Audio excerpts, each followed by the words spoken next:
Ya, kita lanjutkan diskusi. Kalau sekarang giliran dari Mas Husnil nih. Tadi sempat diragukan keaswajaan tim Amin. Saya kira kalau mau meragukan keaswajaan tim Amin, entah ya, mau meragukan siapanya dalam konteks ini, Khalil As'ad. Jadi gini, satu hal yang kemudian kenapa kami terus bergerak santri di bawah dan kemudian meyakinkan semua Nahdliyin bahwa ini adalah pilihan paling tepat, bahwa Amin adalah pilihan yang paling, kalau dalam kuat itu asohu wa arjah, ya, paling sahih dan paling rajih.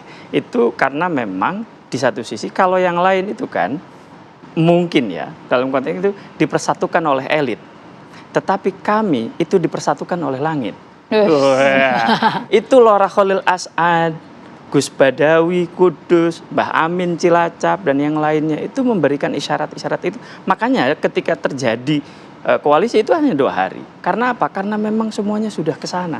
Itu pertama. Nah, kedua, kami melihat rekam jejak keduanya dalam NU itu bukan akan, Mbak, tetapi sudah. Gitu. Yang tadi misalnya sanad Pak Anies mutasil, kami melihat bahwa memang siapa yang meragukan itu dan sudah mendarah daging dalam Pak Anies. Bahkan ketika tulisan terakhir Pak Anies di Kompas itu sangat asy'arian sekali gitu. Itu teologinya gitu ya. Lihat aja gitu. Nah, pertama.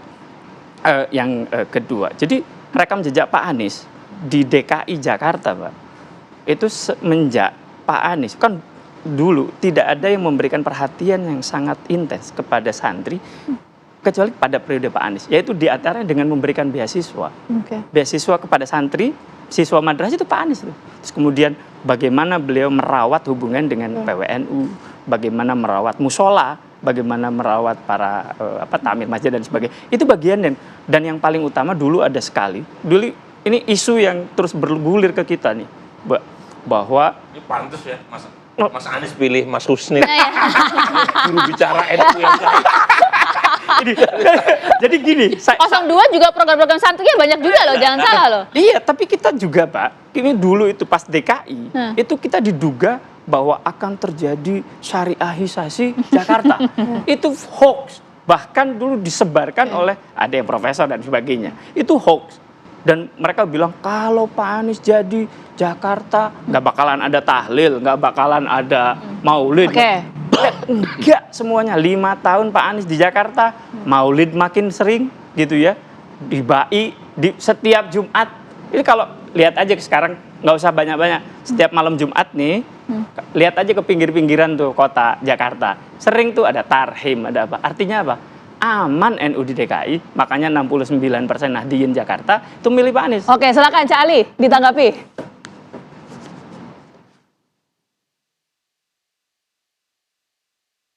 Cak Ali. Boleh di-unmute terlebih dahulu Cak Ali, supaya kita bisa mendengar. Oke. Saya ingin konfirmasi sebenarnya yang dimaksud sebagai kolaborasi. Oke, sebentar Mas Husnil. Sebentar, kita berikan kesempatan sama. Silakan. Nggak apple to apple gimana Cak Ali?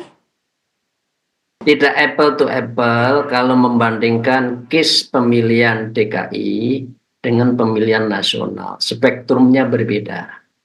Nah, karena itu yang diinginkan masyarakat, khususnya masyarakat NU itu, bagaimana ubudiyah di satu sisi, fikroh di sisi yang lain, dan harokahnya itu yang inline dengan Ahlussunnah wal Jamaah yang murni.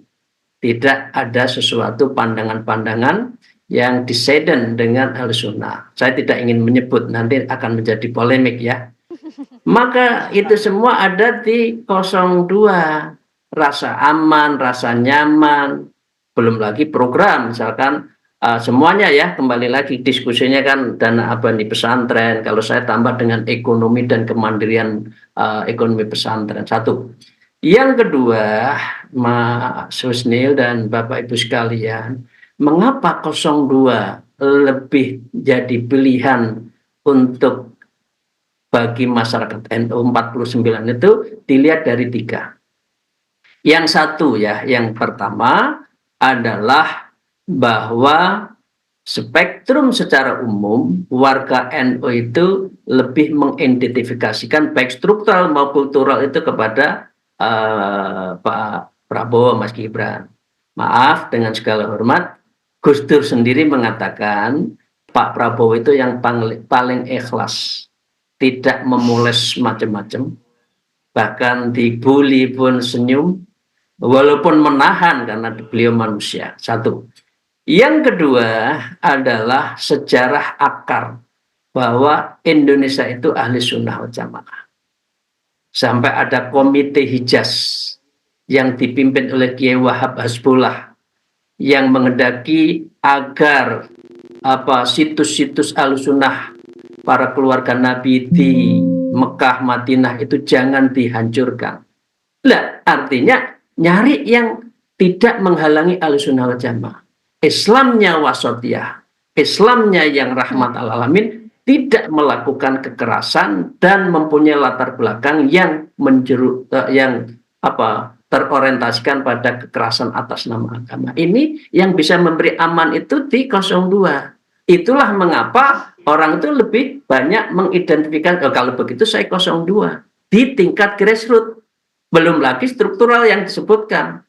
Sampai saya nggak usah ngulang, sampai Mas Sekjen PBNU mengatakan jangan begini. Ya, saya nggak usah nyebut, nanti ini polemiknya panjang banget. Jadi rasa aman, self identification. Untung nggak keluar ya. Self identification warga NU itu di 02, tidak di 01 dan juga tidak di 03. Ini pandangan mengapa angkanya itu seperti itu, dan ini akan bertambah terus. Yang saya katakan tadi, 01 akan furus. Minal 01 ilal 02 karena rasa aman nyaman terhadap fitrah ubudiyah dan harokahnya hubungan Islam dan negara itu Mbak. Baik, Mbak Maria dan Mbak. Ya. Kalau soal ubudiyah yang tadi saya bilang, berani nggak sekarang Cak Ali untuk menunjukkan kepada kami nih warga Nahdliyin dari soal amaliyah. Ini soal amaliyah nih. Bagaimana kunutnya Pak Prabowo, bagaimana apakah Mas Gibran bisa memimpin sholawat asgil aja deh gitu, nggak usah banyak-banyak. Bisa nggak Pak Prabowo memimpin tahlil, itu aja. Kalau memang betul bahwa soal amaliyah ada di 02, nggak usah yang lain. Kalau yang lain kita punya posisi yang sama, Bu Khofifah, di kami ada Lora Khalil, di kami ada banyak juga kiai-kiai yang lain yang itu lebih ini. Nah, ini jadi kita juga harus jangan sampai melakukan kias ma'al farik. Kita harus sesuai. Langsung dijawab aja kalau gitu jadi ya. kalau itu antara capres dengan cawapres. Kalau mau mengadu soal mana yang lebih NU, itu malah lebih sah. Silakan Cali. Cawapres itu implikasinya kepada umat. Lah, umat nyaman mana? Ternyata umat lebih nyaman, lebih comfort dengan 02. Sehingga itu menjadi pilihannya gitu, Mas. Kan belum final. Insya Allah belum final. 49 itu masih belum final. Ini masing-masing meyakini lah suara NU itu masing-masing ini nggak akan selesai dialognya kalau gini terus. Kita main data aja, data. Ini gimana kalau kita melihat basis suara NU ini? Memang begini ya, kalau kita lihat dari sisi ke-NU-an, dua cawapres 01 dan 03 kan memiliki darah NU yang kuat. Misalnya Muhaimin Iskandar itu kan dzuriyah dari muassis NU. Mahfud MD, nah ini Gus Nadir itu kan guyon. MD di sini bukan Muhammadiyah ya. MD itu nama bapaknya ya. Itu beliau aktivis NU meskipun besar dalam tradisi HMI. Nah, pertanyaannya mengapa 49% warga yang teridentifikasi dengan NU itu lebih memilih 02 minimal sampai hari ini? Itu kan pertanyaan tuh.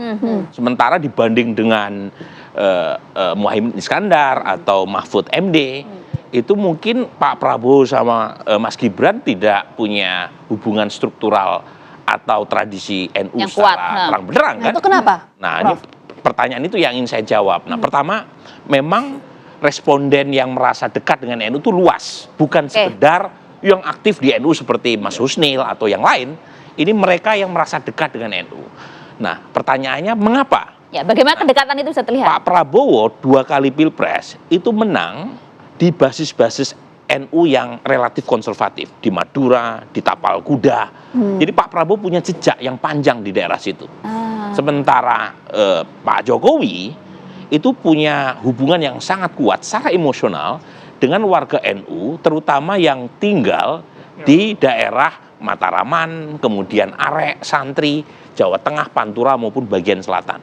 Jadi kedekatan itu mungkin di atas atau beyond dari urusan ubudiyah atau Amaliyah dan kedekatan lain-lain. struktural terhadap NU. Karena emosionalnya sudah Dan ini jangan ya. lupa, Oke. selama 2 periode Pak Jokowi, patronage yang luar biasa besar digelontorkan ke NU. Jadi ada Ya. kedekatan emosional itu diikat dengan patronage juga. Gitu. Oke, Prof Burhan, pertanyaan saya sebenarnya gini, kalau data itu apakah berlaku juga kalau misalnya Pilpres terjadi 2 putaran? Ini kan masih belum tahu nih 1 atau 2 putaran. Nah, makanya tadi mungkin untuk 69% warga NU di DKI yang memilih Mas Anies itu di putaran kedua. Oke. Ketika memang lawannya Pak Ahok kan. Betul. Nah, sekarang kan ada 3 calon, 3 paslon, 3-3-nya Muslim semua. Nah, yang dibedakan mungkin ada soal kadar ke-NU-nya atau kedekatan emosionalnya dan seterusnya. Jadi memang tidak terlalu apple to apple kalau dibandingkan dengan DKI Jakarta putaran kedua. Putaran pertama mungkin masih ada Mas AHY kan.